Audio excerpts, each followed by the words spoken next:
2 நாள் அரசுமுறை பயணமாக கன்னியாகுமரி சென்றுள்ள முதலமைச்சர் மு.க.ஸ்டாலின் புத்தளம் கல்லடிவிளை பகுதியில் நவீன வசதிகளுடன் கூடிய முதல்வர் படைப்பகம் மற்றும் மறைந்த முன்னாள் முதல்வர் கலைஞரின் உருவச்சிலையை திறந்து வைத்து வருகிறார். அதன் நேரடி காட்சிகளை இப்போது பார்க்கலாம்.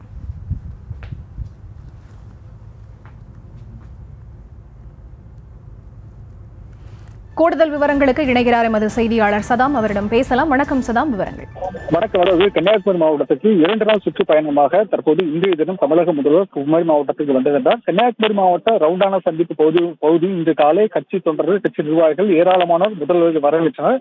அதனைத் தொடர்ந்து இன்று காலை இலங்கை தமிழர்கள் மறுவாழ்வு மையத்துக்கு சென்ற முதல்வர் புதிதாக கட்டப்பட்டுள்ள 90 வீடுகளை திறந்து வைத்தார். பின்னர் இலங்கை தமிழர்களிடம் அங்குள்ள இலங்கை தமிழர்களிடம் தங்களது குறைகளையும் கேட்டறிந்தார். அதை முடித்த பின்னர் சாலை மார்க்கமாக கன்னியாகுமரியில் நிறுவப்பட்டுள்ள ஐயன் திருவள்ளுவர் பேரறிவு சிலை வெள்ளி விழா வளைவினை திறந்து வைத்தார்.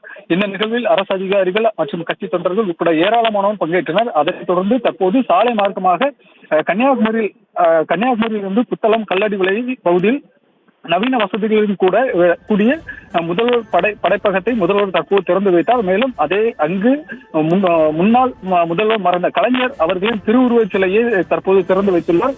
சற்று நேரத்தில் அங்கிருந்து சாலை மார்க்கமாக நாகர்கோவில் வந்தடைகிறார். நாகர்கோவில் வேப்பமுடி சந்திப்பில் அமைந்துள்ள சர் சி.பி.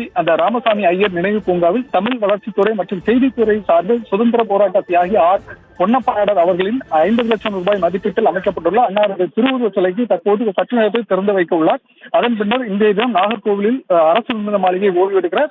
நாளை நலத்திட்ட உதவிகள் மற்றும் வழங்கும் நிகழ்ச்சி, அதே போல முடிக்கப்பட்ட திட்டங்கள் திறப்பு மற்றும் புதிய திட்டங்களுக்கு அடிக்கல் நாட்ட உள்ளார். முதல்வர் வருகையொட்டி இந்த மாவட்டம் முழுவதும் தென் மாவட்டத்தை சேர்ந்த ஏராளமான போலீசார் பாதுகாப்பு பணியில் ஈடுபட்டு வருகின்றனர்.